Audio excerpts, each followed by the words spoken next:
بسم الله الرحمن الرحيم. Good morning.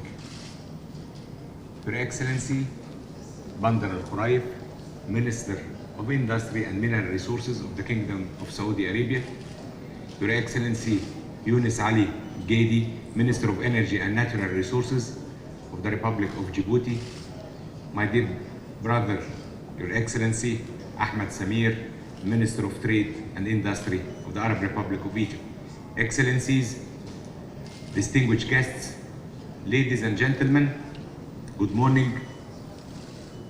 I'm pleased and honored to welcome you all to Cairo here today as we gather for the inaugural of the second edition of the Egypt Mining Forum. Egypt is a very unique country, blessed with an incomparable location and expandable infrastructure.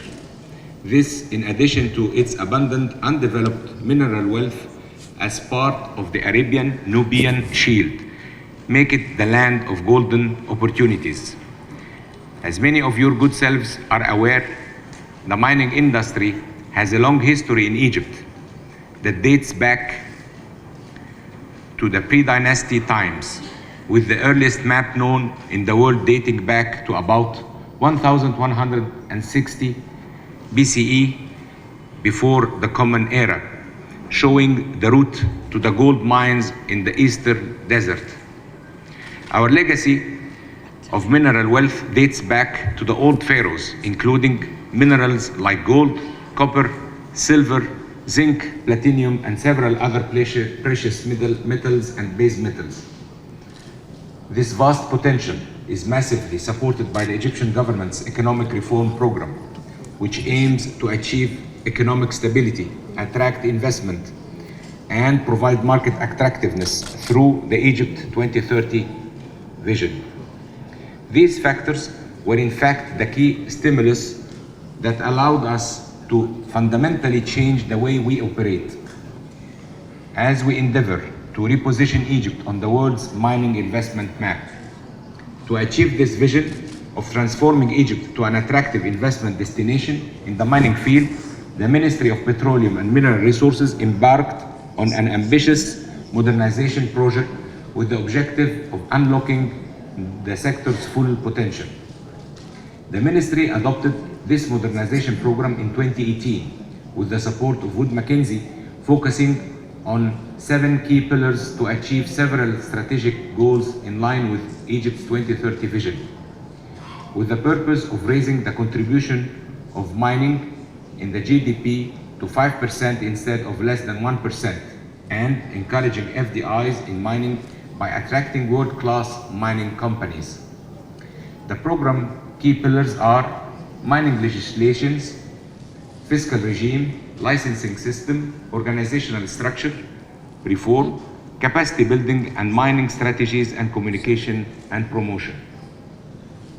In light of the above, in the year 2019, the Egyptian Ministry of Petroleum and Mineral Resources introduced an amended mining law, together with its executive regulations introduced in 2020. That change opened new opportunities that were sound enough to power through the COVID pandemic. Throughout 2020 and 2021, the sector retained its bold moves only to prove that Egypt's mining potential is above any crisis. This one-year journey was full of exciting news that spearheaded the development of the sector, among the most significant of which was the adoption of several new legal frameworks permitting the acceleration of new investments. In addition to government expansion and improving the infrastructure, helping the mining sector, including construction of airports, seaports, new roads and highways and railways, as well as the expansion of power and water supply systems. We also embraced a new policy to maximize value added from our mineral wealth via the establishment of industrial projects built by the private sector to avail intermediate products. These intermediate products shall be the pillar for the sustainable industrial downstream sector. Several added value projects are being implemented now, such to cover the minerals value chain for the metallic silicon, soda ash, and tantalum. Excellencies, ladies and gentlemen, with all that done, and as an extension to the COP27 success, Egypt is moving in the direction of environmental and social governance, ESG, sustainability, and green mining. We truly believe that ESG is a comprehensive framework that can help mining companies and investors navigate and balance the benefits to the planet, people, and profit successfully. Esteemed guests, the Egyptian Ministry of Petroleum and Mineral Resources is currently initiating a regional geophysical survey program by combining remote sensing data, satellite images, studies, and previous aerial survey data, in addition to the results of the geological ground survey. Attention will be given to identifying areas with high economic feasibility for rare and radioactive minerals. I will emphasize in the next few minutes to your good selves a brief about our main achievements in this sector that will surely be further explored during the forum's couple of days. The first remarkable achievement of the mining modernization program and regulation reform was launching the international bid round for gold and associated metals in 2020, with a total of 290 sectors, where the results of the bid round were announced in November 2020 with 13 national and international mining companies winning the rights of exploring 84 concession areas for gold in Egypt with an initial investment commitment of a minimum of $65 million.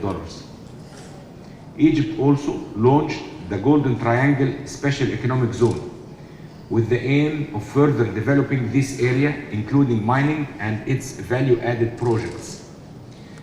The area is the richest in Egypt in terms of minerals such as iron, copper, gold, silver, granite, and phosphate, with almost 75% of the country's mineral resources. The Golden Triangle offers opportunities to exploit phosphate for fertilizers, raw materials for cement produced from limestone, gold ore, the production of shale oil. We also succeeded in building a modified business model between our state and private sector companies in Ikat concession in south of Egypt, and in the expansion of the Sukkari gold mine. Also, with currently 11 international and local companies own concessions for gold exploration and exploitation in the country. As a result of these efforts, the Egyptian mining sector is now poised for growth. The country has significant mineral resources, including gold, copper, iron ore, and phosphates. These resources are located in a variety of geological areas, making it possible to develop a diversified mining industry. Distinguished guests, ladies and gentlemen, focusing on just the technical aspect was not enough to achieve our ambitious vision and realize massive successes. It was, in fact, to give special attention to the environmental, managerial, and technological aspects as well. During the COP27, which Egypt hosted last November in Sharm el-Sheikh, we took serious steps in formulating a green mining strategy aligning with the global decarbonization direction. We have also implemented regulations and initiatives that require mining companies to comply with environmental standards. Moving towards the digital era in the mining sector, we took preliminary steps towards designing a cadastre system that will be responsible for handling the whole sector licensing process digitally. Believing in the importance of gender diversity across all sector activities, with women playing an essential role of the mining sector's workforce. We are also very keen to provide capacity building programs based on performance regardless of the gender. In light of this, the Ministry, in cooperation with its strategic partners like the American Chamber of Commerce and the Canadian Chamber and other partners, conducted capacity building programs for more than 300 calibers across the mining sector for licensing, agreements, business development, and mining new technologies in different reputable international institutes. To continue all these successes, we are now launching a series of bid rounds for precious and base metals, as well as phosphate, sulfur, and potash, that will be announced during this quarter of 2023. Excellencies, distinguished guests, as my speech comes to an end, please allow me to thank you for your interest in the Egyptian mining sector, emphasized by your presence here today. I would also like to encourage all my colleagues to contribute to the exciting sessions and seminars that we have planned for the 2 days of the forum. We have carefully planned a program that showcases Egypt's achievements and progress, as well as future plans in the mining sector. And we are confident that it will be both informative and insightful for all participating industry leaders. Over the course of the forum, 2 days, we will have the opportunity to have more insights and deeper. You will have the opportunity to have more insights and a deeper understanding of the innovative approaches and strategies that Egypt has employed to drive growth and development in this critical sector. Let me conclude by saying that achieving our goals will require great commitments, ingenuity, and expertise from government, public and private companies, and actually everyone in the mining sector. Finally, I'm looking forward to diverse sessions and multiple discussions during the coming 2 days that will surely yield benefits and several opportunities in the Egyptian rich mining sector. Thank you.